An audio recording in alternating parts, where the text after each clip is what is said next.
All right, greetings everyone. Good afternoon. Thank you for joining us today at the conference Freedom Has a Name, and it's called Ukraine.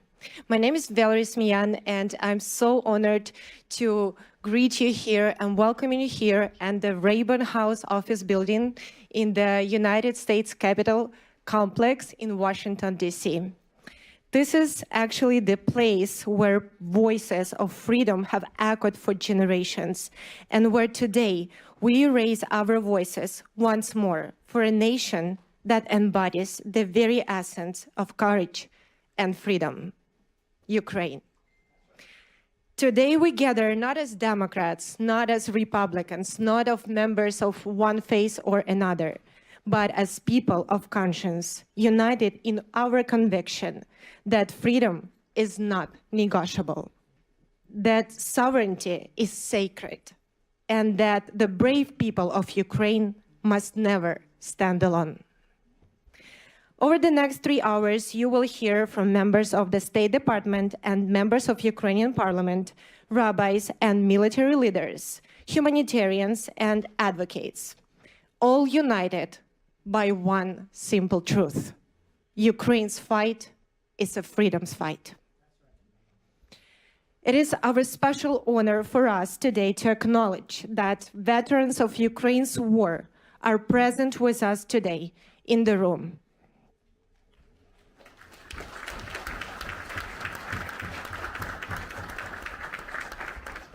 Those who have courageously defended Ukraine's freedom, our dear heroes, we extend to you our deepest respect and appreciation.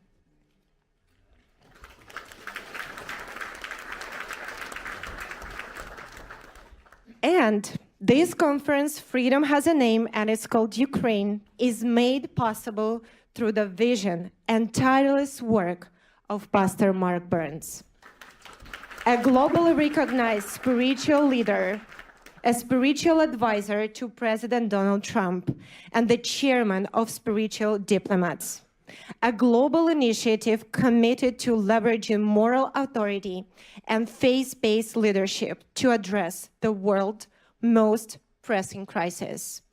Pastor Mark Burns received Ukraine's Order of Merit Third Class from the President of Ukraine, Zelensky, in Sofia Square in Kyiv.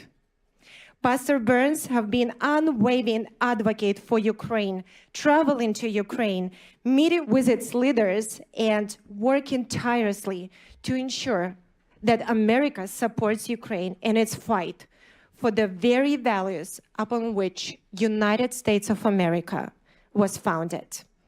Ladies and gentlemen, it is my great honor to welcome Pastor Mark Burns.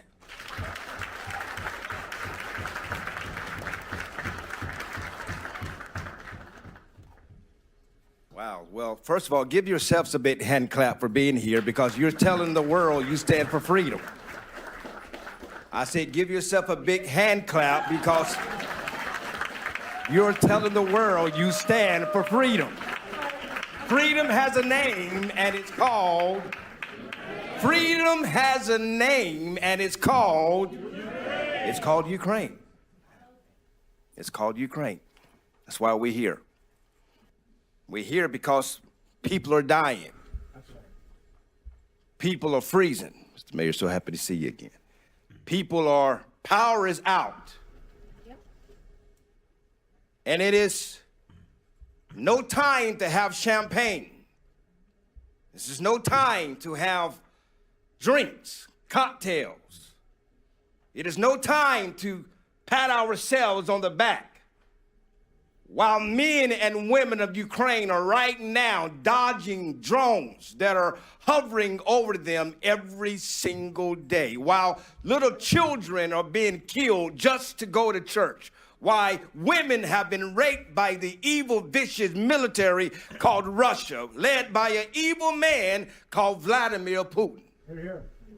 This is no time to congratulate ourselves. That's right.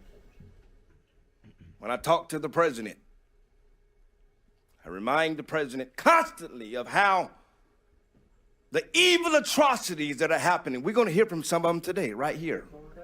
Of a parliamentarian, member of Congress, Ukrainian congresswoman. He's going to be here. Yuli is going to teach to us. He's going to tell us exactly what's happening on the ground.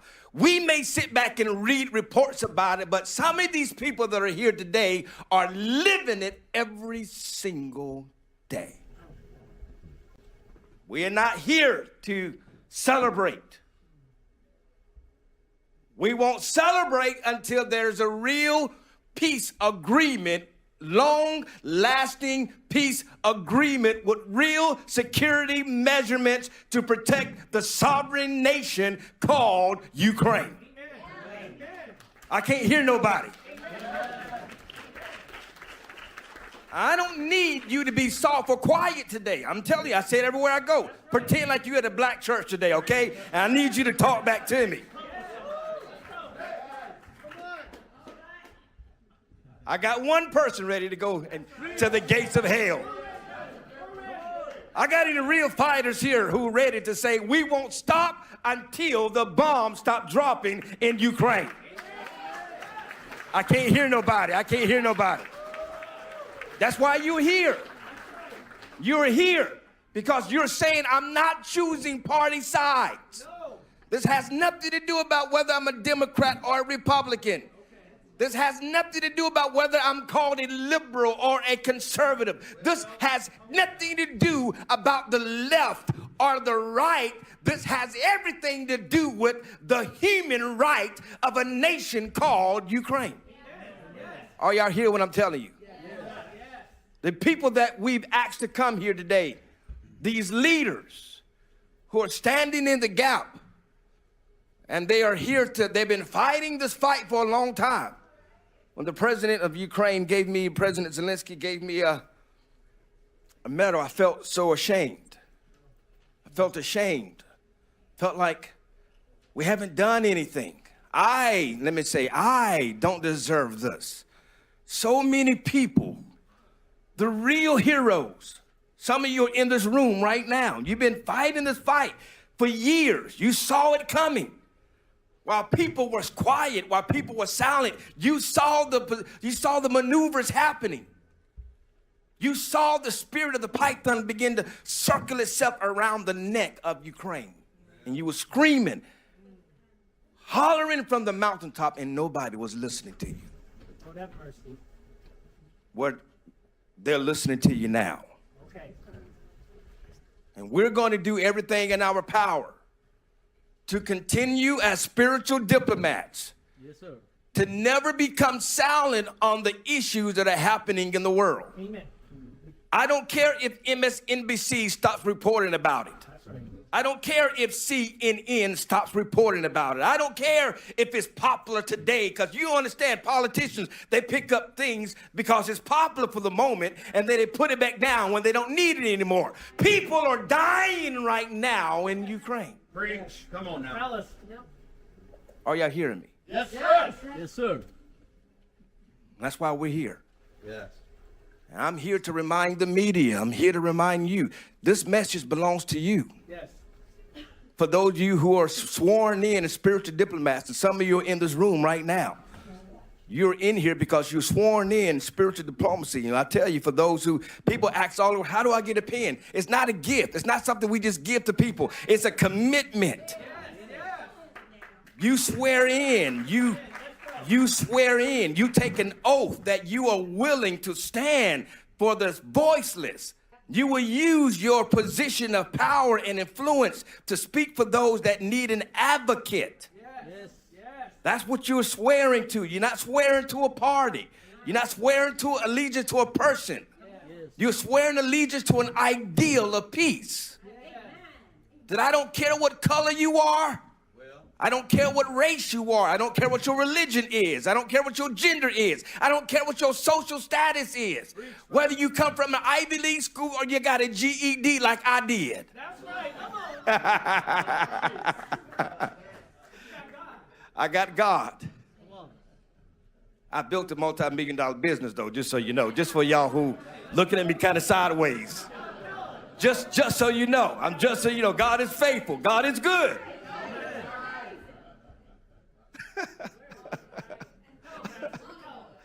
God, he will do it.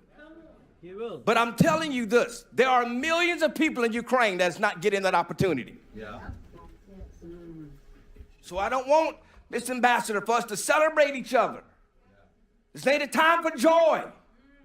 We will laugh, but it is a time to remember our brothers and sisters right now, Bishop, that are in the freezing cold in Kyiv right now. They are in the freezing cold in Bucha right now. Power outages are going out right now. President Zelensky would have been here, but he can't leave the people that are happening right now in Kyiv. I said, sir, you stay where you are. You be the inspiration where you are, because right now what's more important is that your people never lose hope. And I'm telling you right now, the people of Ukraine are not losing hope. That's right. No, they're not. But we need your help to continue to echo this message. That every camera you can get in front of, every interview you can do, anyone that will listen to you, talk about the message of Ukraine. Remind them that we here in America, we value our freedom. We believe in the red, the white, and the blue. We believe we are the home of the brave, the land of the free. Thank you. There's a clap there.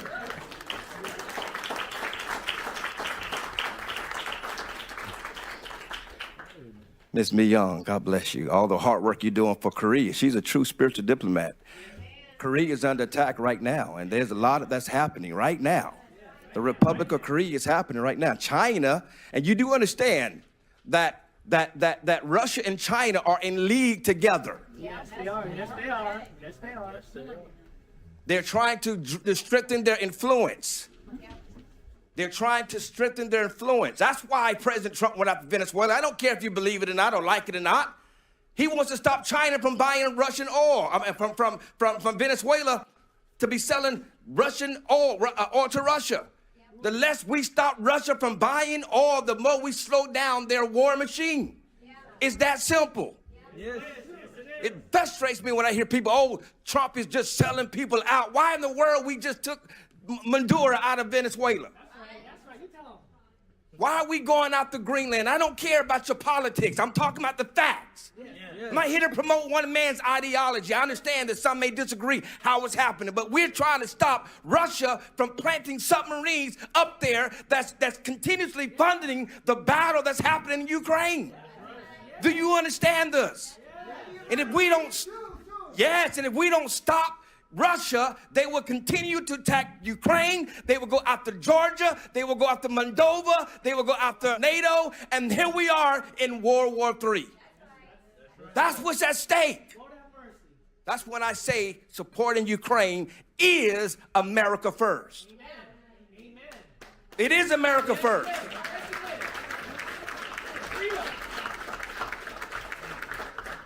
Because if we don't stop them now,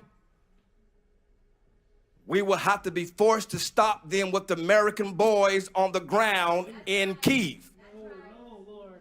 No, Lord. The Baltic states, NATO. Are y'all listening to me? Yes, sir. This is bigger than some sermon. I'm not trying to give you no sermon. I'm trying to, for those who may not be educated, this was at stake. This is what's at stake. And many of you who are way more experts, Mr. Anderson, way more experts than I am. Mr. Michael, way more experts than I am. Been fighting this fight for a long time. And I pray that the information that they give you is to inspire you to constantly keep reminding why we are doing this, why we will not be silent, why we will never shut up, why we will continue to echo the message around the world. Why will we continue to remind you why we are making this fight, and why we're standing with Ukraine. And we're close. The president said to me a couple of days ago, we are very close. Literally said to me, he said, we almost got a deal. We almost got a deal. He said, we almost got a deal. But we're so close. Remind the people, we're very close. We're fighting hard. I don't care what it looks like on the news. Please hear me, my brothers and my sisters. And you are my brothers and my sisters. You are my brothers and my sisters. We may not agree with everything, but that's okay. That's okay. That's okay. That's okay. We don't have to agree on everything, but what we can agree on, we stand together. Are you hearing me? That's why spiritual diplomacy is working. Because it's together. It's a together action. It's a together action. You may look different from me. That's why I love all the spiritual diplomacy meetings. We just a bunch of rainbow people that come together. I love it. I love it. Come on, somebody say you love it, you love it, you love it. I love it.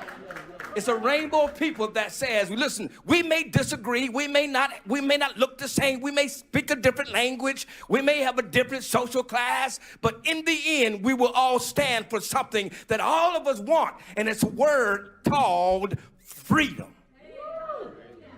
Somebody say yes to that. Yes. I could be a Jew and I want freedom. I could be a Muslim and I want freedom. I could be black and I want freedom. I could be white and want freedom. I could be female and desire freedom. I could be from a Christian and desire freedom. Are you hearing me? I could be from Africa and need freedom. It doesn't matter what race I am. It doesn't matter what color I am. It doesn't matter what my political affiliation is. Everybody that's alive on the green earth, we desire freedom. If you believe it, say yes to that. Freedom. Freedom. Yes, freedom. Freedom. And we got to remember Haiti, yes, Haiti, everyone, all of the country. Pakistan, yes. All of it, absolutely. Yes, freedom, that's right. Call it out, hell it out. That's what it was here for. Freedom. China needs freedom. Yes, Iran needs freedom. North Korea needs freedom. That's right. But can't you? It needs freedom. And that's the point that I'm trying to make to you. That's why we're here. So I'm going to be done preaching. I'm done. I'm getting out the way because you got a lot of great speakers that are coming up. A lot of great speakers. I want to give a shout out to ALLATRA for helping to make this happen. Can we honor them?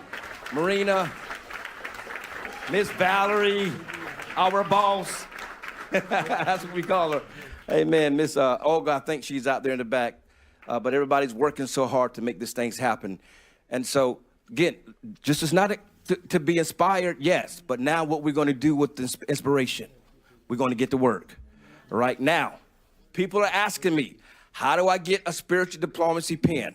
Right? I don't have a lot of them today. I have some, but I'm just saying to you, there is a commitment that goes with it.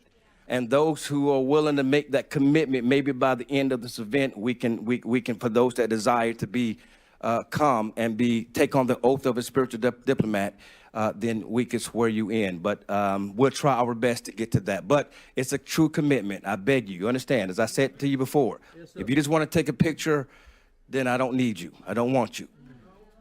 If you don't want you. If you just want to put on social media and say I was here at the conference and just brag on social media, you keep your keyboard warrior self at home because we don't need you. But if you're a real fighter, you will go to the front lines. You will go to where we need to go. You may lose friends over it. You may not be popular because of it. But that's who we're looking for. And that's what we're going to continue to do for Ukraine. And you're going to hear from some great, amazing experts up here. I'm so grateful for each and every one of them that are here. Some flew a long way from Kyiv to be here, from Ukraine to be here. And so I'm going to get out the way. I want to hear from all of them. So I want you all to be inspired because they inspire me. And there's much work to do. Slava Ukraini.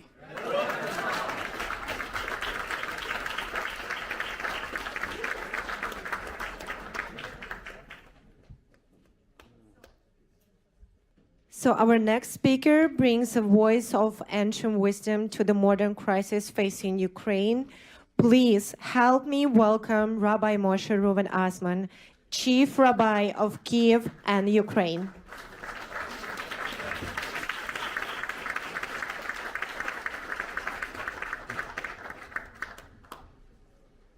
Dear friends, thank you everybody that coming here.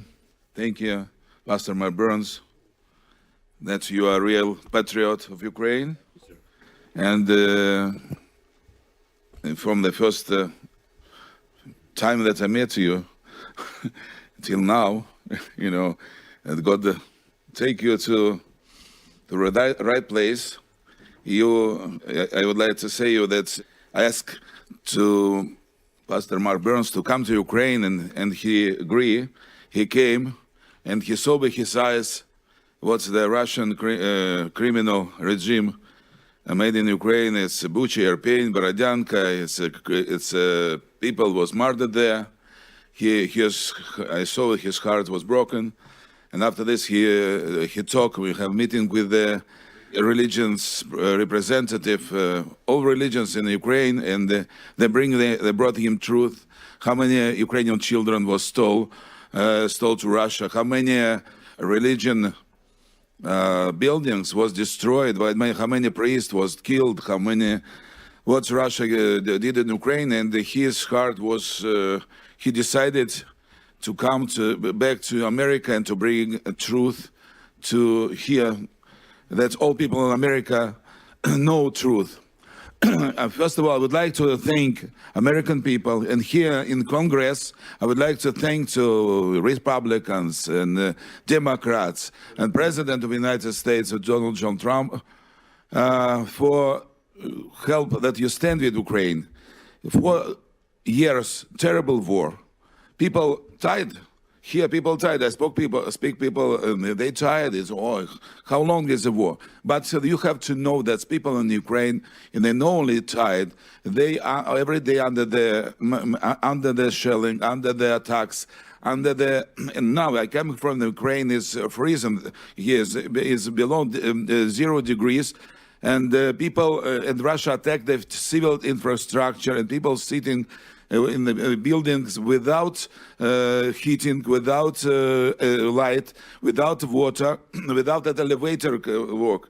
And my volunteers come personally to the 20 floors to bring the old people water, to bring them food, to bring them warm clothes, and to evacuate people. When you see it, you understand immediately what is our prayer. I think people here, I was here today, it was prayer breakfast, people here pray, but now it's not enough. We have to pray, but when we see the people in the tragedy, we come them to save them. That's why I thank God that gave me opportunity to be in the right place in the right time.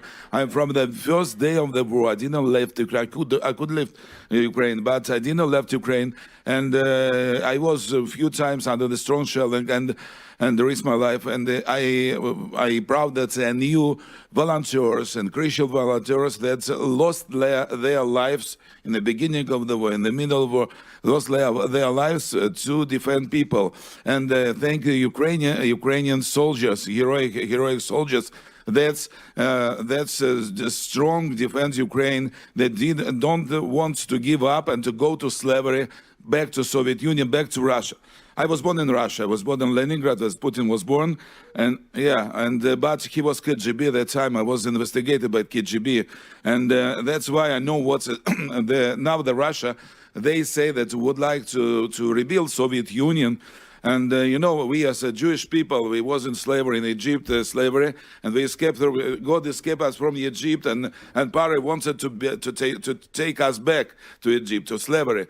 The same thing that the Ukrainian people, the Russia, would like to take back them back to Soviet Union, to the slavery. They don't want. They want freedom, and the freedom name it has name, and it's called Ukraine. And and. I think it's General Budanov say, no? Yes, yeah. General Budanov, now he is in negotiations, in a peace negotiation.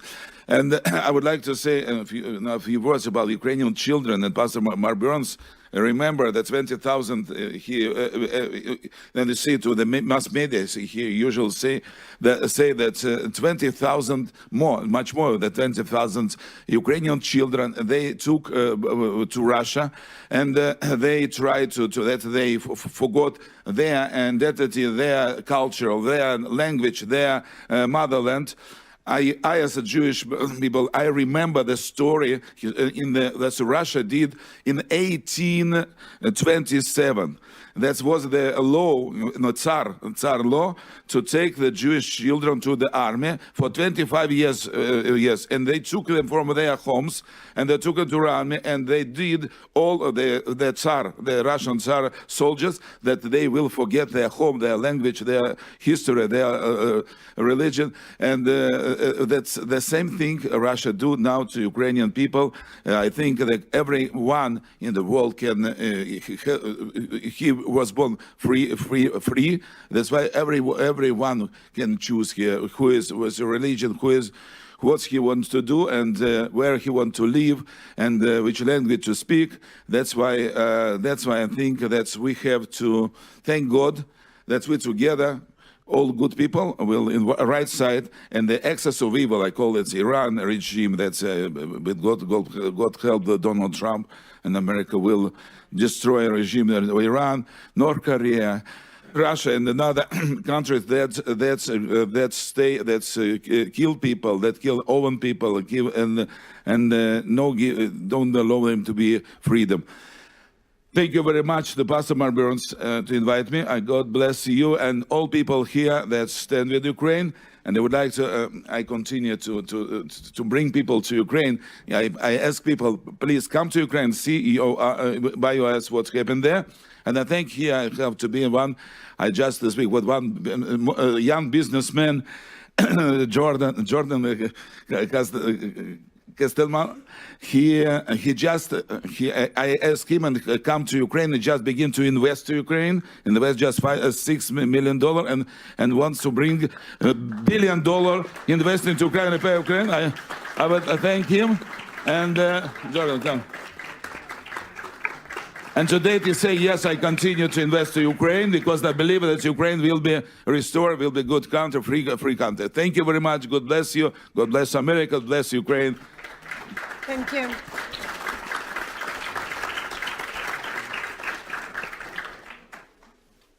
We are privileged to have with us a representative of the United States Department of State. Ladies and gentlemen, welcome Mr. Christopher Anderson, who serves as the Cultural Attaché in the United States Department of State. Hello, everyone. I feel a little nervous speaking after such a dynamic speaker. I am not a pastor. I'm a bureaucrat. I don't have the gift of gab that some people up here do. But I have been working on Ukraine since 2014 when I was there when Russia tried to claim to annex Crimea, and I have been there, and I've also worked on behalf of the U.S. government negotiating with the Russians where they tried to deny that Ukraine was a real country based on ridiculous claims about Polish nobility and ridiculous themes like that. I know how difficult it is to do this, and I know how tough the situation is. And in fact, I was just in Ukraine a couple of weeks ago with my boss, Assistant Secretary of State for Democracy, Human Rights and Labor, Riley Barnes. And we were there because we were trying to fulfill the president's commitment that we not forget these Ukrainian children and we bring them home. Yes. That's right. Yes. And we're approaching the fourth anniversary of Russia's full-scale invasion. But also, as I said, the war has been going on since 2014. And one of the most tragic aspects of the war is the systematic forced transfers and deportation of Ukrainian children. And when we were in Ukraine and we arrived on the holy day of Epiphany and we toured St. Michael's Church and we visited many faith leaders there, and they all told us the same thing. They were all praying for peace and they supported President Trump's efforts to bring a durable peace. And they also talked about the strong tradition of religious liberty and freedom in Ukraine, the strong tradition of freedom there, but also that the threats they were facing. But we also met many children who had returned from Russian occupation, and they told us some truly horrifying stories. And I just want to share a few of those stories with you. And the kids we met told us how under Russian occupation, they could not live, they could not be Ukrainian. They had to deny their existence as Ukrainians. They had to pretend to be Russians. They were not allowed to practice their faith as they wished, as they believed, and they could not speak their language. They could not be free, in other words. And we met with First Lady Zelenska, and she told us another story of a brother and a sister. And they were in Russian-occupied territories, and they were deported into Russia proper, and they were separated. This brother and sister who have a family who want them, but they were separated. The boy was bullied and told his family didn't want him anymore, that Ukraine was full of Nazis, and was just bullied relentlessly, and he had tragically took his own life. The sister was unable to go to the funeral, and they then put her in an orphanage for children with behavioral difficulties. I will tell you, I would be disturbed too if I had to endure such horrific circumstances. And so they are keeping her in an orphanage in Russia, even though her family wants her back, and the Russian government is denying that effort. And then we also heard of another story who was living in occupation, and they refused to let him speak Ukrainian, and they were teaching him Russian and getting him ready to serve in the army. And then with the help of a group called Save Ukraine, he was able to escape and return to Ukraine where he could be free again. And there are well-documented reports that these children are subject to re-education, a phrase that is incredibly chilling and is in the line of Korea, Soviet Union, Iran, all those sorts of horrible states.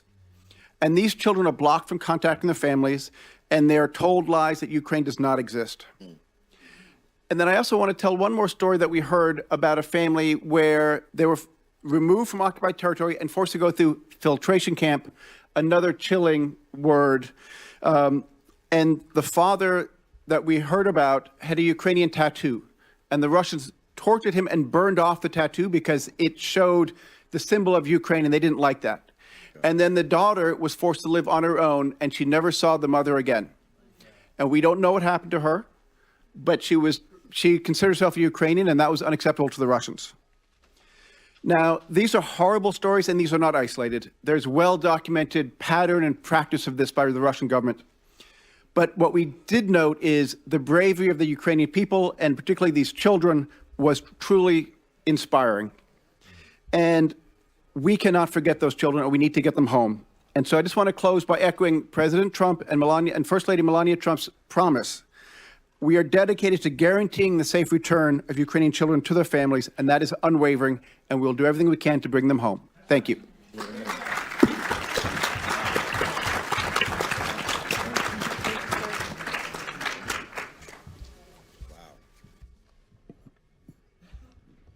So now we turn to the voice from the front line of democracy, to a member of Ukrainian parliament. Please welcome a member of Parliament of Ukraine, Ms. Yulia Yacek. Yulia, будь ласка. Ladies and gentlemen, dear colleagues, dear friends, today I stand here in front of you. I am not only a speaker. I am a voice of millions Ukrainians. Friends, I prepared my speech in English with respect to you, so as to be a part of your community, and so that you would understand me. However, I decided to speak in Ukrainian precisely so that you could hear how our language sounds, so that you could hear vibrations of the Ukrainian heart and soul that Ukrainians are feeling right now.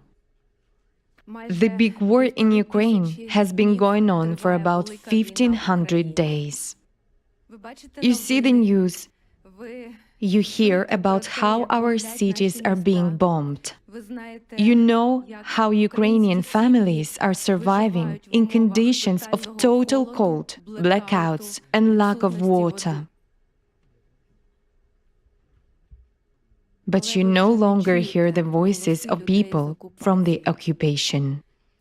People living in occupied Melitopol, Mariupol, Berdansk, Tokmak, and my native Vasilivka that was occupied back in February 2022.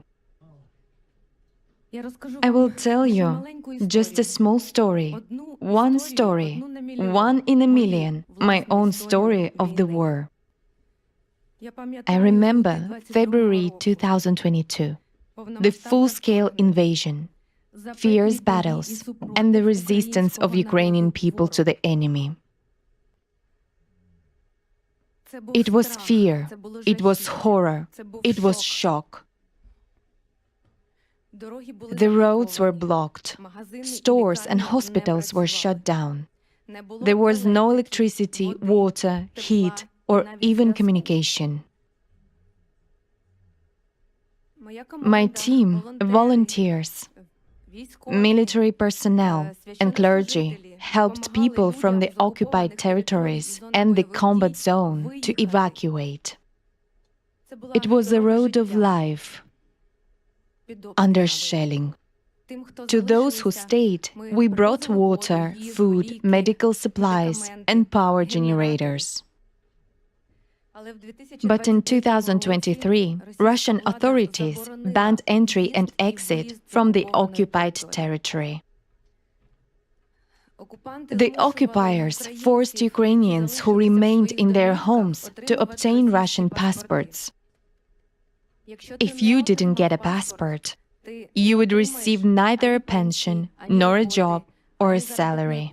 Your children wouldn't go to school, and you wouldn't get into a hospital. The Russian occupation authority created nearly 100 camps and torture centers for Ukrainians in the occupied territories. They shot entire families for having a Ukrainian flag on the balcony. They subjected military families to searches and torture, examined their phones, and ransacked their homes. They took away housing from those who left the occupied territories. They nationalized it.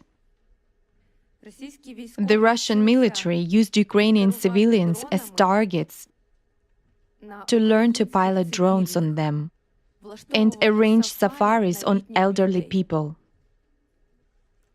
Rape was turned into a weapon not only against women, but also against children and even men. Torment, torture, starvation, electric shocks, broken bones, and even death have become the favorite pastimes of the Russian military.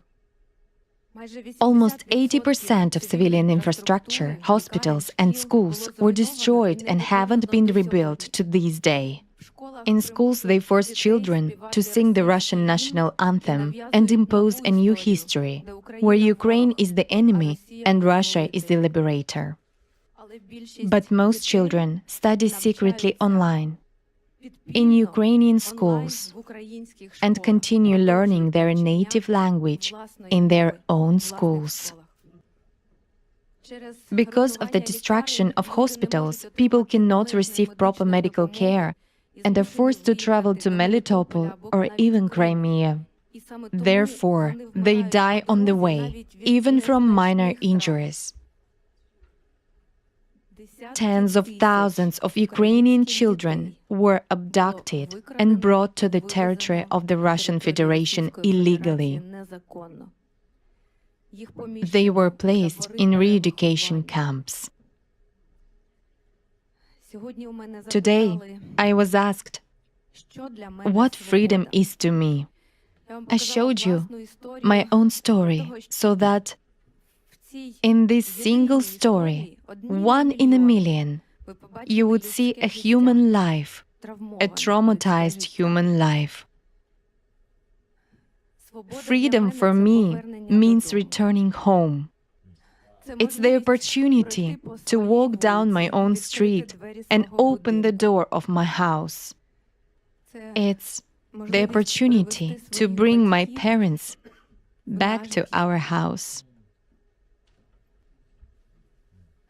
My dad hides his pain by painting pictures.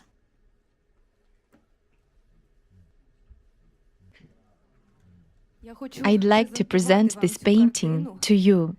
This is the Ukrainian Bereginya, created by my dad. He is 73 years old.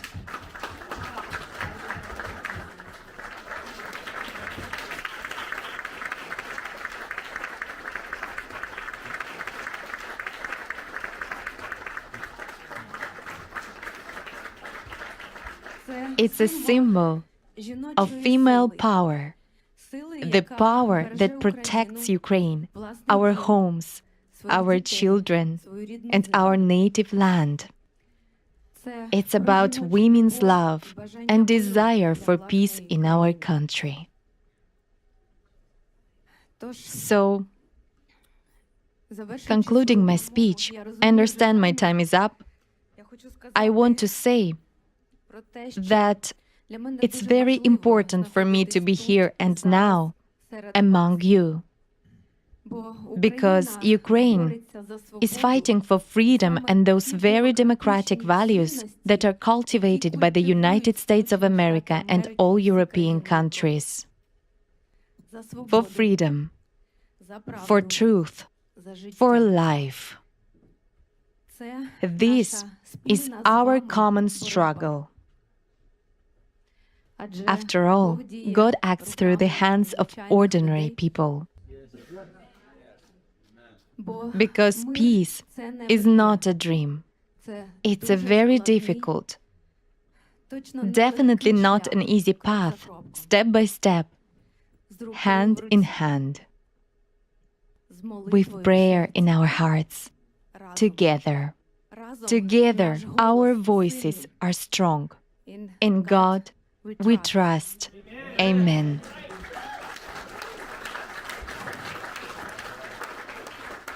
And God hears us. God bless you. Thank you.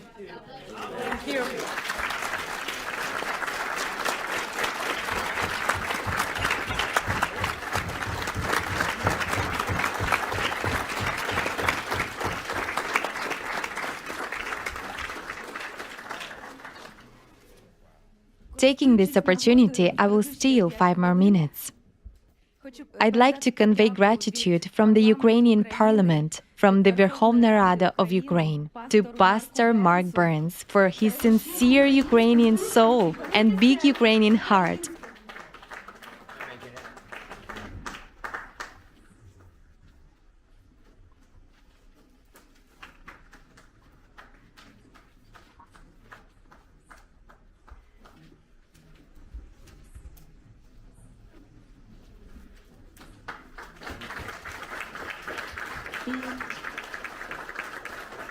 And I also want to convey gratitude to Captain Gary Tabach, an American military man who fights for our victory every day on the Ukrainian front. Thank you, Gary. He's a great friend of Ukraine.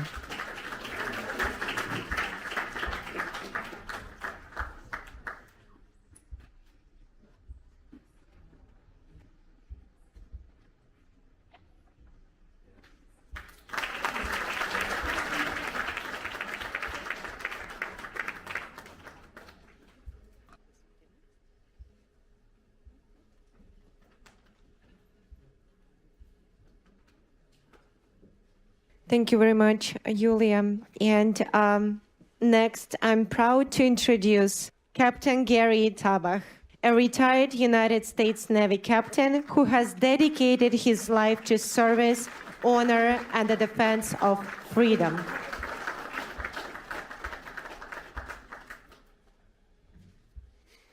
Thank you. Yes, there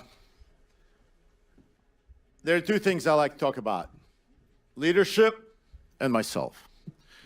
So, my parents took me out of evil empire when I was a teenager, and I came to the United States. Those of you who are grabbing phones to call ICE, please relax. I am a legal immigrant. So, after a couple of years in the United States, I heard President Reagan talk about evil empire. I knew it was evil empire. I did not know at that time how to fight evil. I only knew that it was evil and I had to fight it. The only way as a teenager I knew how to fight is to join the best, the largest nuclear navy in the world. And I joined the United States Navy, and 26 years later I said, wait, is this over? It was over. In 2014, my best buddy died. I went to Israel. I leaned my forehead against a wailing wall, and I saw a note. I opened up my eyes. I was talking to God, and I'm not a very religious man. And I saw a note there says, pray for Ukraine. I knew who Russians are. I knew how evil they were. I remembered the words of President Reagan. I said, I'll go to Ukraine just for one day, take one wounded soldier out of there. I showed up there, and I'm there for 12 years already. And people ask me, why? Why are you doing it? You were born in Russia, you're a Jew. What is that in Ukraine? I couldn't answer it. Could never answer it except it was the right thing to do. It was the right thing to do to help people that are being killed and murdered by the people I know that can do it very, very precisely. And then I had hope. I thought I was the only one that was doing it. Nobody could understand me. Then I had hope when President Trump became a president and started to fight evil too. Then he left, and I was discouraged, but I stayed in Ukraine. Then he came back, and I said, God gave us a third choice. Third choice. If we're going to screw this one up, God is not going to give us another choice. 3 strikes and out. And I wanted to go to his inauguration. That's all I wanted to do. And a good, old chief rabbi of Ukraine says, you're going to go with me to his inauguration. And I went to his inauguration. It was a great thing that ever happened in my life. Then he took me to the Pierce School, where the people were giving speeches, you know, like peace, love, peace, you know, and everybody was sitting there, you know. But the crowd was kind of like yours, all kinds of people from all over the world. And then this black man gets up and he delivers a speech. And everybody wakes up and the whole room is going. And I said, that's leadership. That is leadership. When the whole crowd is crying, laughing at the same time, and he's leading them anywhere he wants to. That's leadership. And I wanted to shake this man's hand. And I wanted to give him my challenge coin. But the crowd was so big, they were crowding him all over the place. And I shook his hand. The rabbi, good old rabbi, took me by hand, says, let's go. And I shook his hand and said, thank you for your service. And somebody pushed me away, and that's it. That was all over. Then one day, one night, the rabbi calls me and says, come to Anatevka. I'm like, oy vey, I got to go to Anatevka. It's cold. It's curfew. We're going to pray. We're going to do tefillin. We're going to do all this, eat kosher food. And all. So I showed up. The rabbi said I should show up. In a cold room, it's sirens, it's bombings. And in the morning, I wake up, it's cold, and I see these 2 little ladies in the hallway, American ladies. And they go, good morning, yeah. What they're doing here in the middle of this war and doing this. And always they hear, Captain! And I turn around, and here he is, standing there with their arms. He says, Captain, it's good to see you. He remembered me. He hugs me, and I'm like, what is this black dude from some Carolinas doing in Ukraine? What does he has to do with Ukraine? It's beyond me. I have no idea. Then we go to places of atrocities. He goes, and this is before cameras. This is before Ukrainians start giving him medals, and there were cameras. It's just us, right? Right, April? She was a witness there. Veronica, right? It was you girls were there, ladies. You were there, and freezing, because I kept thinking they have no insulation on them, and it's cold. And I see this leadership there. He's talking to old babushkas, to the kids, to everyone. There is no show. It's sincere. It's deep. And this is where I get my answer, because I ask him, what the hell are you doing here? What do you have to do with Ukraine? That is because we're fighting evil. Because my people were victims of evil. His people were victims of evil. Our people were victims of evil. And we, people of leadership, cannot sit there and watch others die and freeze to death. We have to be all together. We have to rally together. We have to rally around our leaders, around our national leader, around our world leader, President Trump, and around our spiritual leaders, Rabbi Osman, and around our total leader, altogether leader, Pastor Burns. And somebody says, and I think Malcolm Luther King, that you quote so often, said it too.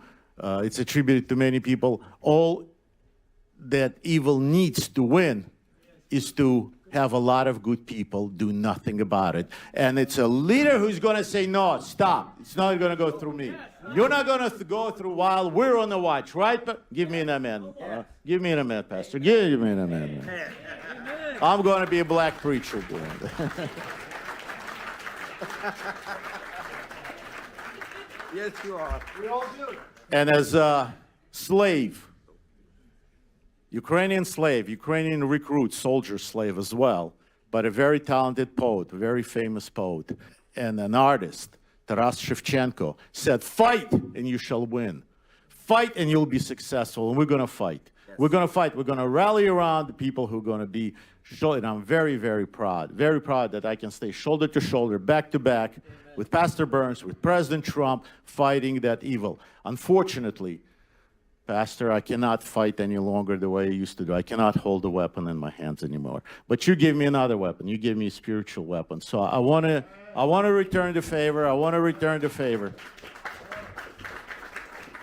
I want to present you with my weapon. Unfortunately, I couldn't. I almost got arrested because our Capitol Police told me I cannot bring a weapon into this building. So my friend smuggled just the sheath. But this is a Ukrainian Cossack saber. That is actually our Marine saber. You can look it up. Is similar to it. Hurrah! Exactly. And when I'm going to salute the good pastor, and I'm going to present that with him, I want you all give me a hoorah. Okay. You want to drop down your face and give me 20? Come on! Give me a hoorah!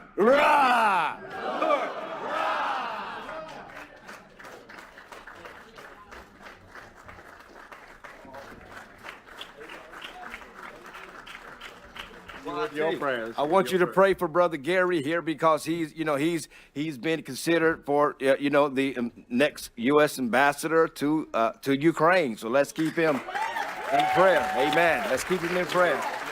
Give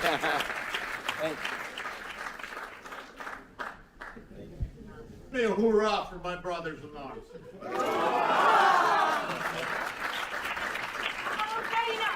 Героям слава! Now it is my pleasure to introduce our next speaker, Ms. Marina Ovtsinova, the president of ALLATRA International Public Movement, a global risk strategy specialist who has studied in Harvard Kennedy School of Government and Harvard Law School. Amen. Wow. Good day, dear friends. It's such a pleasure to see you all here, representative of different beliefs, different political views, different nationalities. It's such a big pleasure to stay here in front of you and deliver a very important message. As a president of ALLATRA International Public Movement, we are so grateful for this opportunity to be here. And we are grateful to Pastor Burns for everything he is doing for the entire planet, for every single person, because he has unique ability. He developed very, very important initiative, spiritual diplomacy.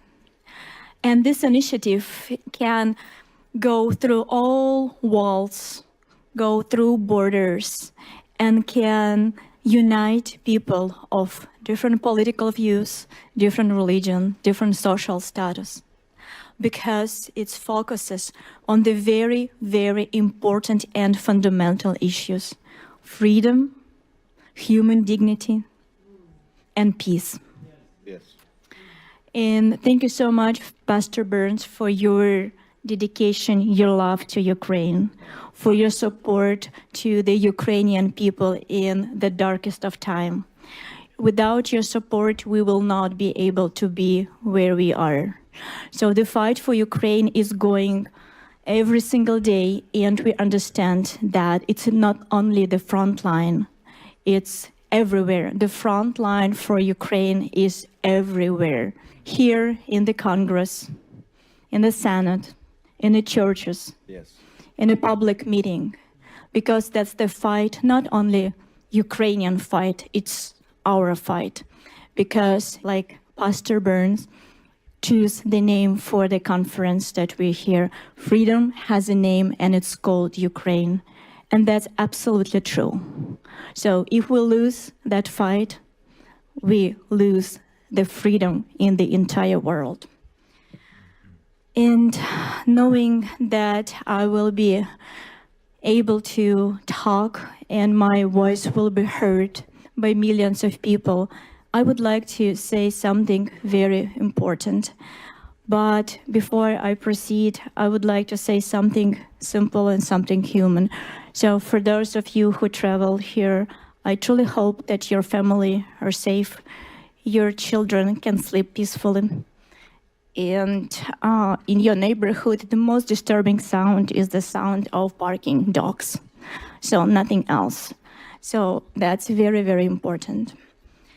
And unfortunately, I would like to take you out of this comfort zone deliberately, because you need to understand Ukraine. You need to feel Ukraine in order to support it. So after the Russian missile strike on the night of 18th on the Ukrainian city of Chernobyl, rescue workers pulled a woman from the rubble of the residential home. And as they were pulling her out, she was tearfully, desperately pleading with the rescue workers. And you will never guess what she was asking them. When they tried to help her, through pain and tears,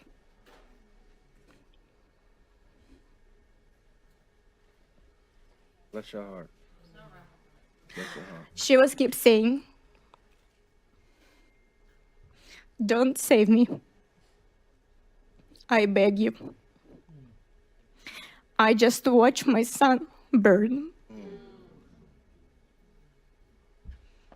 My God. And I need to hear you this one more time. A mother being pulled from the ruins of her own home, begging the rescue not to save her life because her child was just killed before her eyes. And here what's happened next. Ukrainian mother began to share this on the social media, not for the fame, not for the political purposes, but to share the message that from now on, every night they will sleep with their kids. Not because to keep them warm, because it's extremely cold in Ukraine, but only because if the missile will strike or drone strikes their home, their body will protect their child, and they will do everything possible in order to protect their children. And that's the essence of Ukraine, protection. You need to understand that there is something that do not end with Ukrainian mothers. Protection is the nature of the Ukrainian nation.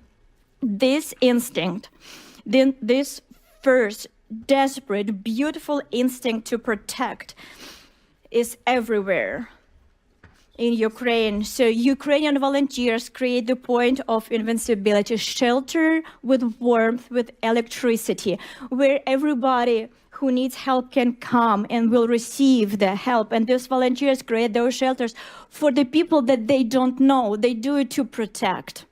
Ukrainian medics run towards explosion, not away from it, but towards, and they do it to protect people that are affected right now. Ukrainian teachers, they educate children in the basement, in the metro station. They do that because they understand they want to protect the future of Ukrainian nation. And the Ukrainian soldiers, sons, daughters, fathers, and mothers stand on the front lines not for glory, but so that people behind them can live one more day.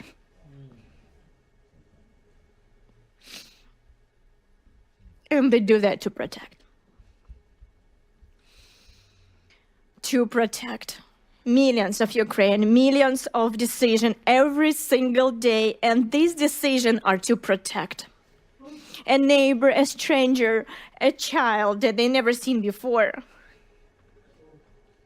And here, what you need to understand about the protection. And you need to hear this. Millions of Ukrainians, millions of heroes right now are protecting not just Ukraine. They are protecting freedom itself. The very idea of freedom, the precious, fragile, but infinitely valuable idea that free people have the right to choose their own future. Yes. And behind the tragedies and the pain of all Ukrainians stands not merely a terrorist state, Russia. Behind it stands a specific individual, a war criminal who has fancied himself a god, Vladimir Putin. He uses mass terror against civilians as the matter of policy, and this is his method. He kills the people of Ukraine to achieve the goals he desires. And like Pastor Burns said today, and if this method employed by tyrant who holds the nuclear launch button is rewarded, can you imagine the kind of world we will be forced to live in? The kind of world the United States would face, the world our children will inherit. That's why Ukrainians support their freedom, their fight. And that's not a charity. It is deterrence. Yes. It's a strengthening security, stability, and the resilience of democratic institutions. It is reducing the chance that American troops will face a larger war later. Because dictators doesn't stop when they succeed. They stop only when we stop them. And this is exactly why today all of Ukraine organizes itself around one word: to protect. Protect their own people and the entire free world. And this is precisely why Russian propaganda works so aggressively to flip reality, claiming that Ukraine is not worth it, that Ukraine is weak, that Ukraine is hopeless. Because if you believe this propaganda, you will turn away from Ukraine. And when you turn away, what happens? Russian terror wins quietly. Through disinformation, lies, and fabricated narrative, the aggressor seeks to weaken Ukrainians' allies and partners' support. And this is why Russian information terrorism is not a secondary concern. It is another frontier of this hybrid war. Russia wages war not only with missiles, it wages war with lies. And these lies operate across Europe, across America, and to our great sorrow, even within Ukraine itself. And I know that not from hearsay. Our organization, ALLATRA, has been helping Ukraine since 2014. Our Ukrainian volunteers serve on the front lines, work in evacuation center, volunteer on humanitarian mission. They do this quietly, without advertisement, without banners, but they're there because they need to save Ukrainian people, their people. And here in the United States, ALLATRA do everything possible to help Ukraine, interacting with Congress, Senate, State Department, and of course, our scientific and human rights work is supported around the world too.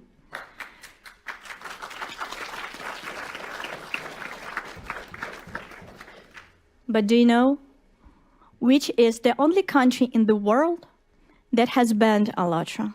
Can you guess? Russia. Of course, Russia.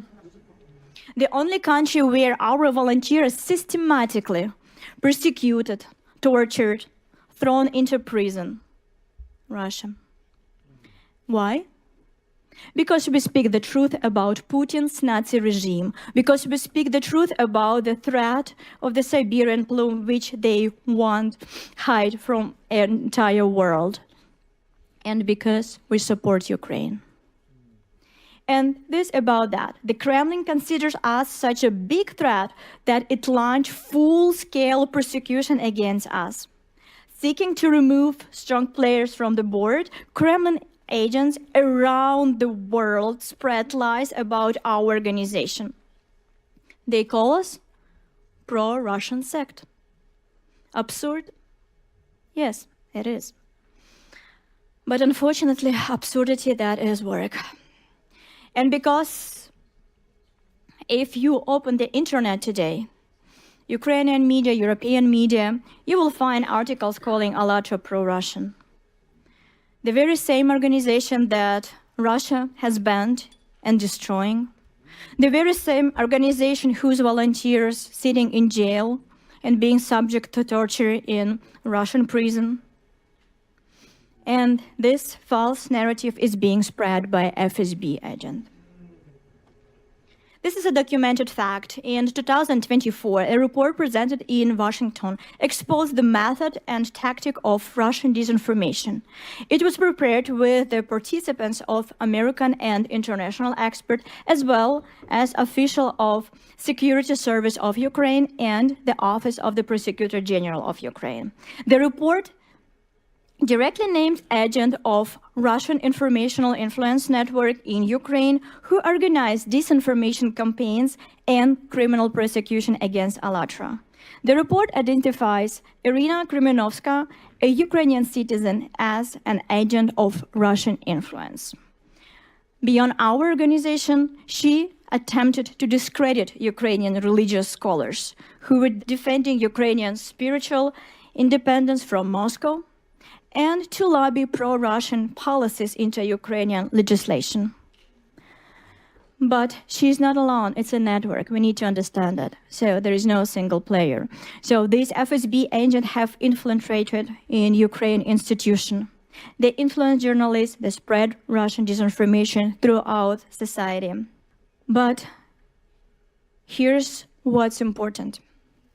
Ukraine, despite all of that, is a real democracy. And in this democracy, just a few days ago, the national police officially recognized us, ALLATRA, as the victim of illegal attempt to destroy our organization. So, yes. Congratulations, yes. Thank you. And you need to understand that despite such difficult times, democracy in Ukraine works. Truth break through. But agents of Russian influence have not stopped. They operate not only in Ukraine, but in Europe, and unfortunately here in the United States as well. And they continue to spread Kremlin's propaganda, which unfortunately you often hear in the media. That's why when you hear that Ukraine is divided, that Ukraine is losing, the Ukrainians want to surrender, or ALLATRA is the pro-Russian or pro-Putin sect, please remember that. You need to understand that what you hear is the Putin Russian propaganda. And I ask you, don't believe it. Instead, believe Ukrainian mothers who protect their children from Russian drones and Russian missiles. Believe Ukrainian volunteers who deliver medical supply under the fire, and Ukrainian field medics who perform very difficult operation under the drone attack without electricity. Believe ALLATRA volunteers who are supporting Ukraine and being tortured in the prison in the Russian Federation. Believe the Ukrainian defenders on the front lines who share effort, literally sparing no part of their bodies, their very lives, every day bravely defend our rights, yours and mine, to live in the free and civilized world where tyranny has no place. Because this is what Ukraine is: brave, free, honest. Ukraine is people held together not by fear, but by mutual support, not by propaganda, but by truth, not by hatred, but by the responsibility for one another. Ukraine is the people driven by a pure, noble instinct to protect the innocent, to protect human life, to protect the good. So, how can we stop Russian information warfare? Only with truth. We can expose it. We can forge a path to the truth by not believing the lies and by acting for Ukrainians' benefits. And we, ALLATRA, have been doing that since 2014. We do this under fire, under torture, under slander, and we will continue to do this. And we will do it around the world, here in the United States, in Europe, and in any country we go. We will fight for Ukraine's future, defend her rights, her choice, and her freedom. And here I want to return to the man who does this every day, who does so much for Ukraine and who made this very event possible.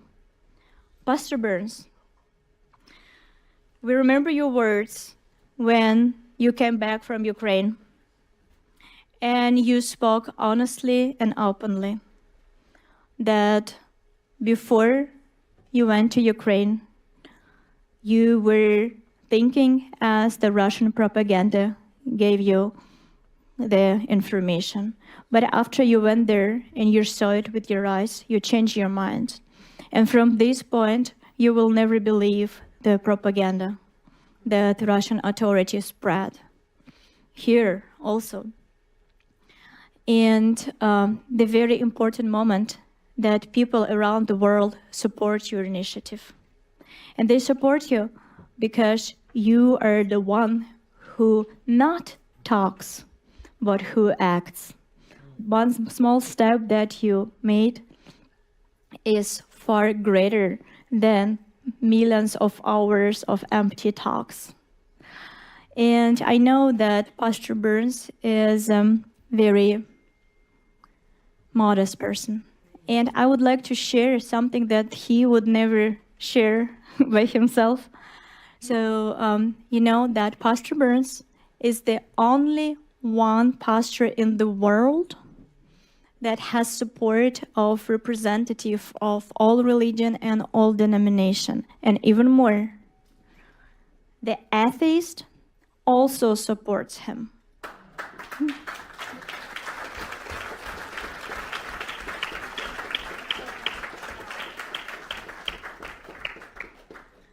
People believe in Pastor Burns because of his action, because he is doing more than he is saying. And this is very important.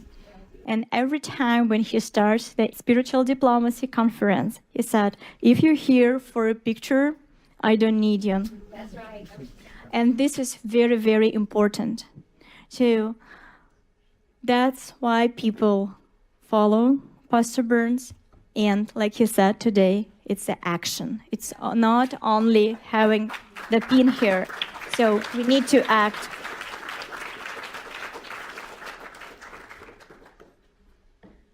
And we really, really appreciate your support of Ukraine. It's very, very needed today. So that's why keep working and we will support you in all the action.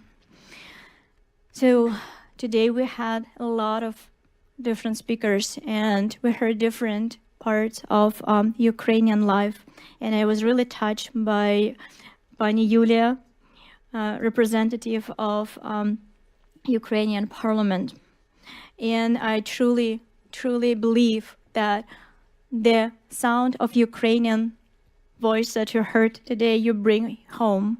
So you will remember this melody, the melody of the spirit of freedom, dignity, and the protection.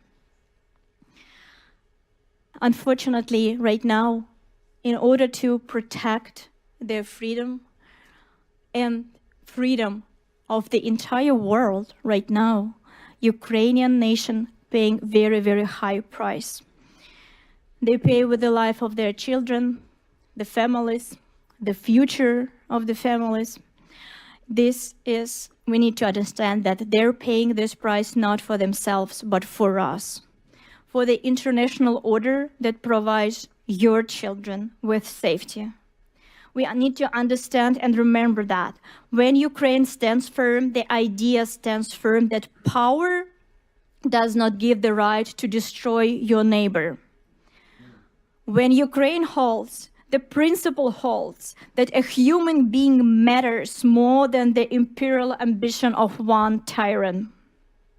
And that is why this war is not just a war over territory. It's a war over what the world will be. A world where freedom matters, a world where the power and ambition of one tyrant decides everything. Now, dear friends, I want you to think and leave you with this. Ukraine today is fighting for all of us. And when our grandchildren will ask us, what did you do when the fate of freedom was being decided? I truly hope that the answer of each of us will be, we stood with Ukraine. Glory to Ukraine. Slava Ukraini. Героям слава!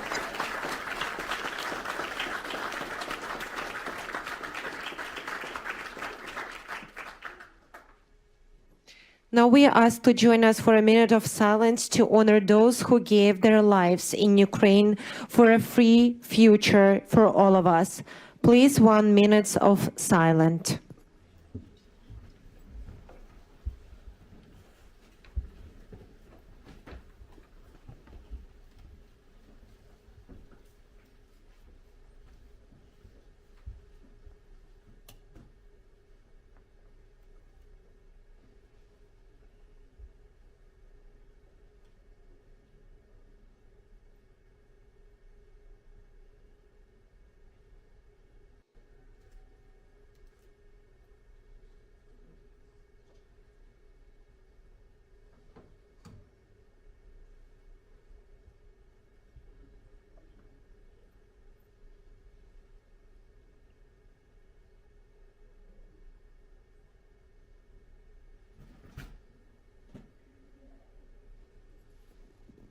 Thank you very much. Now let's proceed.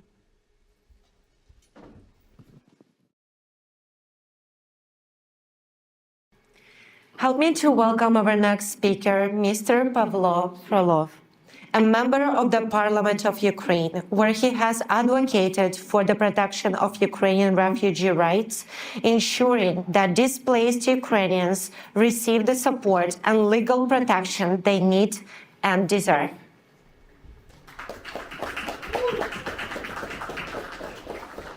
Thank you very much, Pastor Burns, Marina, for the invitation. Dear friends, it's an honor for me to speak to you today.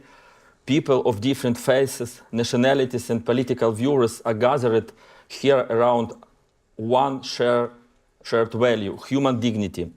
The words "freedom has a name, Ukraine" are not a slogan. They describe real life. Yes. Today, Ukraine is defending not only its land, it is defending freedom itself, a principle without which there can be no peace and no justice. We must be honest with ourselves. Good decisions are only good if they actually save lives, not only in theory, but in practice. I often think about what Russians feel when they launch missiles and drop bombs, killing children, elderly, destroying energy system, leaving families without heat in coldest winter. Some may believe they are serving a greater cause. Others may think they are simply doing their jobs. And this is the tragedy of propaganda, when millions are taught to accept suffering and death for people who share faith but not citizenship. We have to fix this. Yes. I was born in Kryvyi Rih in southern Ukraine. For many years, people there had a generally positive attitude toward Russia. Almost no one believed that Russia was capable of what it is doing today. But there were people who understood the true imperial nature of that state. My colleague Sergei Yankovsky in 2008 warned that a large-scale war with Russia would come. I remember the most intensive dispute in my life. He told me that war was inevitable. I refused to believe it. Sadly, he was right, and in just 2 weeks, we are about to enter the 5th year of this full-scale war. Spiritual diplomacy speaks to conscience, where traditional diplomacy focuses mainly on interests. It reminds us that human life, truth, and compassion are not optional. They are the moral foundation of any policy. Faith leaders and moral voices help humanize the reality of this war. They move our focus away from numbers back to people. In the case of Ukraine, spiritual diplomacy strengthens solidarity with civilians and the oppressed. And most importantly, it does not allow the world to become used to evil. Years of war have brought enormous destruction to Ukraine. According to a joint assessment by the World Bank, European Commission, United Nations, and the government of Ukraine, the cost of recovery and reconstruction reached $524 billion by the end of 2024. It is 1.75 times higher than the total value of frozen Russian assets in the West. It is also equal to 11 annual pre-war budgets of Ukraine. And I want to stress this clearly. This figure includes only material damage. It does not include the damage to human life, health, and dignity. In the Ukrainian parliament, I serve as the head of the Commission on the Right of Internally Displaced Persons, that is IDPs, and other war victims. My colleagues and I work with those who need help the most. This includes 4.5 million IDPs inside Ukraine, 6.9 million refugees abroad, about 6 million Ukrainians living under occupation. More than 6 million Ukrainians have lost their homes fully or partially. To understand the scale, this is roughly the population of US state, Maryland or Missouri, or entire population of Bulgaria. The world has not seen such destruction since the Second World War. At the same time, much has already been done. Ukraine has become the first country in the world to launch an international compensation mechanism for war victims before the war has even ended. Within the framework of the Council of Europe, the International Register of Damage for Ukraine has already been created. The Compensation Commission has also been launched and is expected to start reviewing victims' claims next year. In Ukraine, we are doing everything we can to help people survive the war. We have implemented dozens of state programs to support more than 1.5 million of most vulnerable people. There is still a great deal of work ahead. Helping victims of the war is not a temporary charity. It is a long-term moral and social responsibility for the Ukrainian state and for our international partners. Now, the most important thing for us is to establish a sustainable, long-lasting and just peace. Peace means more than a ceasefire. It means restoring lives, communities, and human dignity. But recovery is impossible without security. If the aggressor keeps the ability to attack again, rebuilding turns into endless repairs under constant threat to new destruction. Ukraine's struggle reminds the world that freedom always has a human face. When moral voices stand together, suffering can be turned into hope and solidarity into peace. The ideal end of this war would be a transformation of Russia through the collapse of its imperial essence, or through nuclear disarmament that would eliminate blackmail and future aggression. This is not realistic under current conditions, So we must act now to ensure that Russia does not have the resources to continue this war. This means severely limiting Russia's financial and technological capacity through strong sanction, export control, and real enforcement. Arming Ukraine so that the cost of new aggression becomes unbearable for Russia, and building a lasting system of support and deterrence. We believe that forces of freedom and justice stand with Ukraine. We are very grateful for the effort of President Trump and Congress to stop aggression. Please do not let fatigue win. Fatigue is exactly that the aggressor is counting on. Our shared resilience is the path to a just peace. Slava Ukraini! And Mr. Pastor Burns, I want to invite also you to Ukraine, to the parliament, and Marina. Thank you very much. Thank you very much.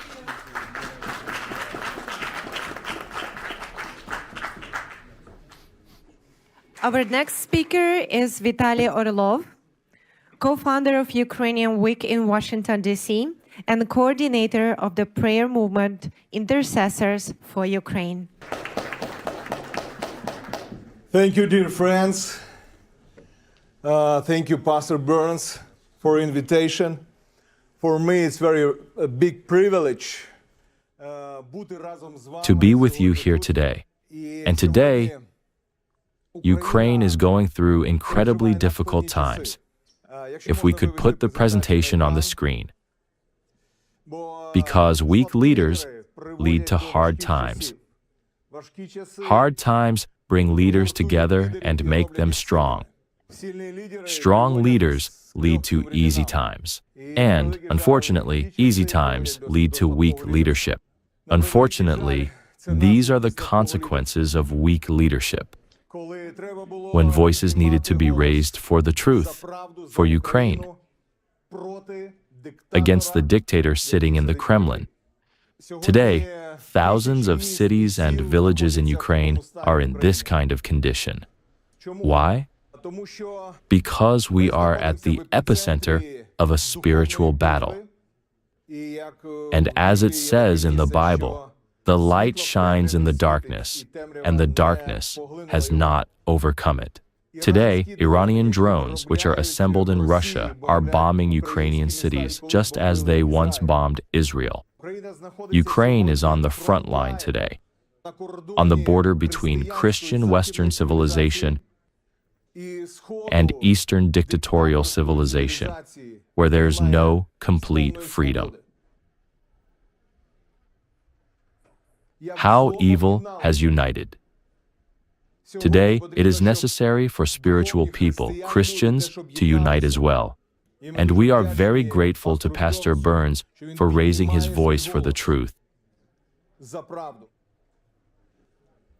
Churches are also under attack in Ukraine. Russia has destroyed or severely damaged more than 700 churches in Ukraine. In the Ukrainian territories occupied by Russia, they are seizing church buildings. On the left side is a Baptist church in the city of Melitopol, which the Russian army seized and turned into a military museum. And there are hundreds of churches like this. Wherever Russia comes, they raise communist idols and monuments again. They cut down crosses and put their flags in their place. Over these 4 years, the Russian military has killed 70 Ukrainian pastors and priests. This is my friend Yuri, a pastor who came to his church in Kupiansk for morning prayer. As soon as the prayer service ended and the people left, he stayed behind. Then an aerial bomb hit the house of prayer right into the church and killed Pastor Yuri. This is a spiritual battle. So today, we need to raise the voice of spiritual diplomacy in order to clearly understand that what Putin and the Kremlin bring is death and the destruction of Christian shrines. Today, Russia is investing $2.4 billion in the United States in its propaganda to spread lies about the situation in Ukraine. We often hear that there's no freedom for churches in Ukraine, among other lies. This photo shows the central street of Kiev, where 500,000 Christians gathered to praise God. Ukraine has the largest prayer breakfast movement in Europe, second only to the United States. Last year, Pastor Burns prayed together with President Zelensky at the National Prayer Breakfast.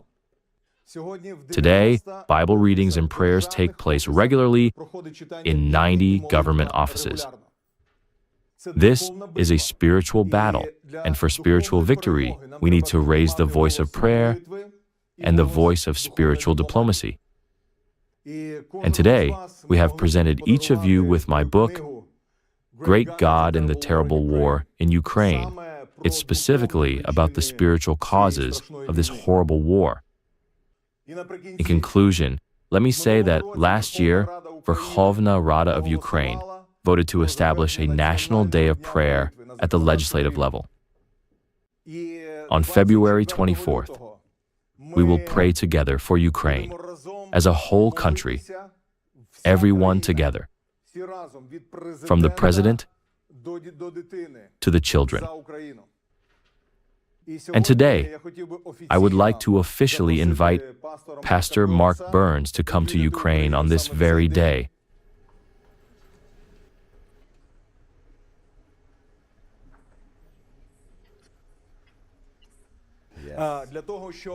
To pray with the President of Ukraine in the morning.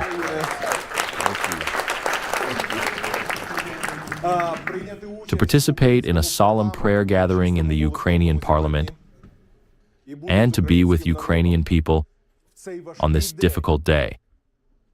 Why is it difficult? Because on that day, the full-scale war and invasion began. Pastor Burns, thank you sincerely for what you are doing for Ukraine, and we invite you again and again to visit Ukraine for special events. Amen. Welcome. Welcome. Thank you. Thank you. Slava Ukraine. Now I would like to invite Mr. Artem Saulyak, an interpreter from Ukraine, and Petro Voloshenko to the podium.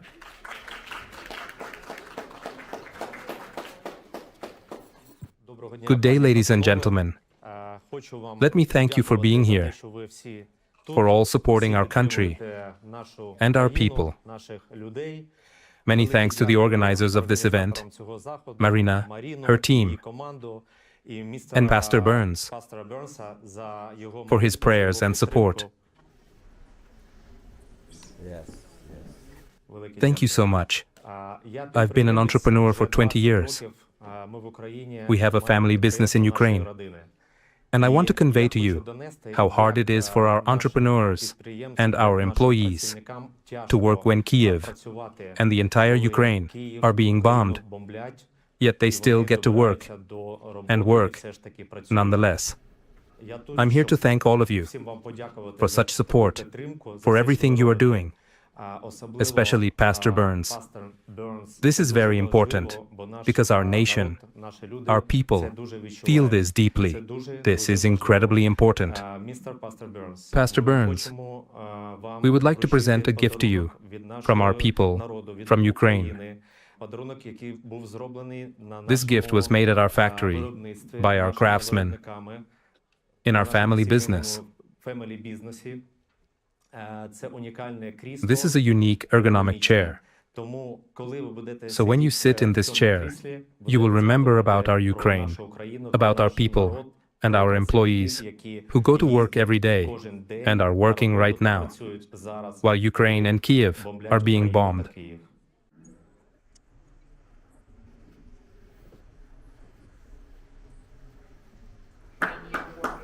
Wow! Wow! Oh, wow! That's for me? Oh, my Lord! This chair is made entirely by hand, by our Ukrainians, by our employees. Wow. Oh, yeah. Thank you so much. I really appreciate it. Thank you for your help, for your support, our country. Wow. This is very, very important. I'm so humbled. Thank you. you. Oh. Wow. I don't know what to say. Wow. This is amazing. Wow. How you feel? I think President Trump is going to be real jealous when he sees us. Every time you sit in this chair, think of Ukraine. Yes, of Ukraine. God bless you all. Thank you so much. Wow. Woo. That is amazing. Thank you. Once again, a big thank you to you all. Have a good day.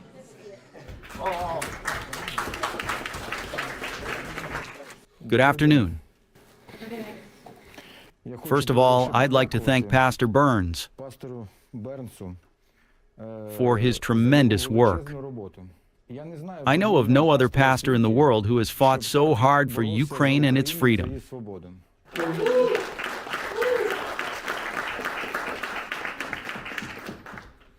I believe if all pastors in the world had united in a single diplomacy, like in the Spiritual Diplomats initiative, and stood as a united front for freedom across the globe, then only truth would prevail in the struggle. There would never be wars, and people and children would not be dying. Once again, I want to thank everyone present, and above all, Pastor Burns for his work. He is a true energizer who inspires us to keep fighting and to continue the struggle until the victory of Ukraine and the truth. God bless you. Thank you. Our next speaker is Mykola Kuleba. Actually, among the greatest crimes, of Russia's war against Ukraine has been as you've heard already today, was the abduction of Ukrainian children. Turned from their families, taken to Russia, and subject to forced adoption and re-education. And this is the crime against humanity, a crime against innocence itself. And our next speaker has dedicated himself to bringing these children home. Welcome, Mr. Mykola Kuleba, who is CEO and co-founder of Save Ukraine, an organization working tirelessly to locate, recover, and reunite abducted Ukrainian children with their families.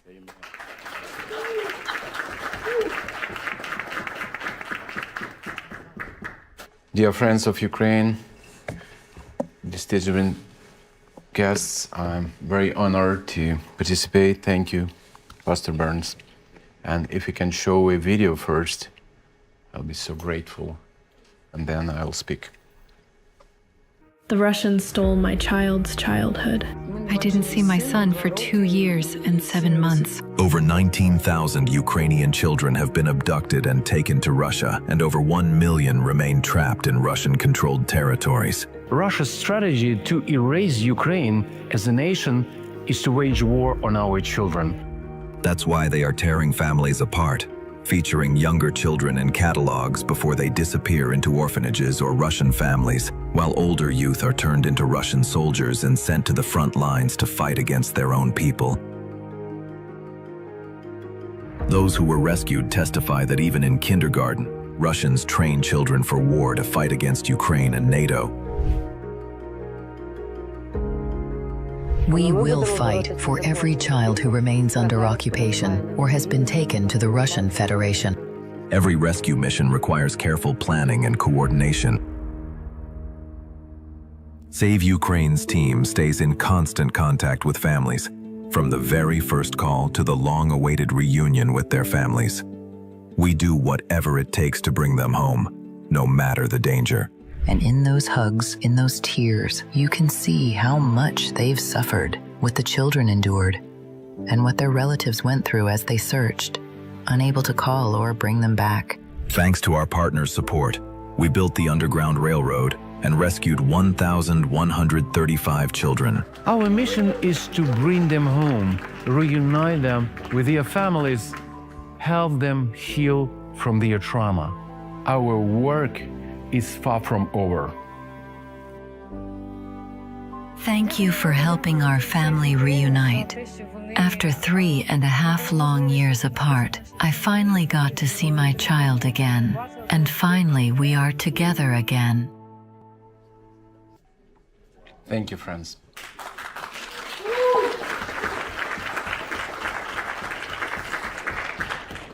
And as you heard, Save Ukraine for today rescued 1,141 kids and from Russia and temporary occupied territories. And today we are bringing witness to one of the gravest crimes in our century: the systematic abduction, trafficking, and militarization of Ukrainian children by the Russian Federation. Our children continue to suffer a biblical scale plague inflicted by a modern-day Pharaoh. So imagine your child walking into school in your country and being told you may no longer speak your language, only Russian. Your American name or your country's name is forbidden. From today, you will raise a Russian flag, swear loyalty to Russia and Putin, and study from books that say that your country never existed. From today, you are told that you have to believe not in God, but in our leader named Putin. And we just rescued last week one boy who told us that every day his school teacher told him, "We want to kill all Americans in the name of Jesus." Imagine teachers wearing that speaking your child's native language is extremism. And imagine your child being sent to a summer camp where they crawl under barbed wire, through grenades, and are taught that you, their own family, are the enemy. At least 20,000 children have been abducted by Russia. They have been militarized or deported to Russia and trafficked into Russian families. The Russians have made it very difficult to track our children. They are stripped of their names, birthday, language, faith, and families. This is a deliberate strategy to erase their identities and Ukraine's future. More than 1.6 million Ukrainian children are now imprisoned behind Russian new Iron Curtain that has descended across Ukraine, and they indoctrinated to believe that the USA and NATO countries are the true enemies which they have to fight now and forever. Save Ukraine is providing a full spectrum of services to children in need, from organizing dozens of dangerous rescue missions inside Russia and occupied territories, across thousands of miles through the Underground Railroad. It continues with the holistic medical, mental, and trauma recovery and safe and safer integration of children and families into local Ukrainian communities. Save Ukraine has documented testimonies of each of the 1,141 children we have rescued. It is clear that Russia's efforts are designed to hurt and destroy entire families. Punishment for resistance is severe and deliberate, intended to instill fear. They describe streets filled with Russian soldiers, armored vehicles at every corner, and parents terrified to let their children go outside because the military presence is everywhere. 15-year-old Sasha told us how one day Russian soldiers grabbed him off the street, put him in a truck, and forced him to dig trenches every day. Girls constantly report harassment and intimidation by Russian soldiers. Homes are raided at any hour of the day or night. Children tell us they must keep their phones clean at all time, deleting messages, photos, anything that could reveal their Ukrainian identity, because a single image or conversation can lead to brutal consequences.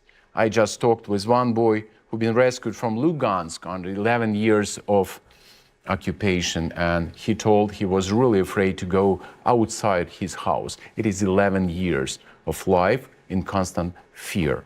And I'm asking you to continue your prayers. I can tell you tons of stories about how children suffer in occupied territories, and still hundreds of thousands of children in Russia's trap.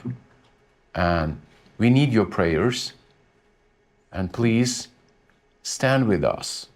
We believe that this war for our children, for our families, and we want to pray together every day, and we believe that God will protect us. Thank you very much. Thank you, Pastor.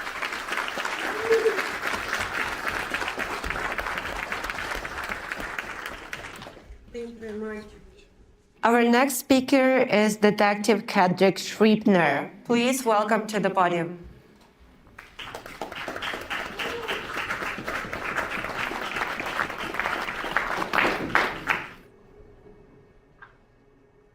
Thank you, Pastor Burns, for allowing me to come and speak. My name is Kedrick Scribner, and I'm the founder of the Kedrick Scribner Foundation. We support the widows and orphans of the fallen heroes of the Nigerian police force. And when you talk about widows and orphans, in Ukraine, I've seen the devastation. Do you know what it's like especially being in law enforcement, doing death notifications? But with what I'm seeing in the Ukraine, it is horrible. And the families that are left, torn apart, children displaced, that just burdens my heart. Yeah. And I'm praying for the widows and the orphans, because when you lose a father, when you lose a husband, you have to fend for yourself. You have to protect the children if they're still there with you. And it's just a horrible thing. So I pray with all of the Ukrainians. I pray with the widows and orphans. And I just pray that you pray with me as I pray with them. Also, Pastor Burns, I will do a donation. Oh, wow. To the orphans. So thank you so much for the opportunity. God bless you all. And please pray for the widows and orphans of Ukraine. Amen. Thank you, sir. Thank you so much. And now, to send us forth with purpose and with fire, I invite back to the stage the man whose vision made this day possible. Thank you. A spiritual leader that believes that faith without action is incomplete. So please welcome to the stage Pastor Mark Burns. Thank you so much. Well, first of all, thank you.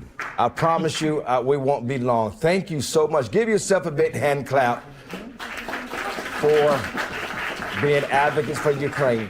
And I see so many wonderful faces, so many spiritual diplomacy pins that are out there. It means a lot that many of you who already had one from our first event showed up today.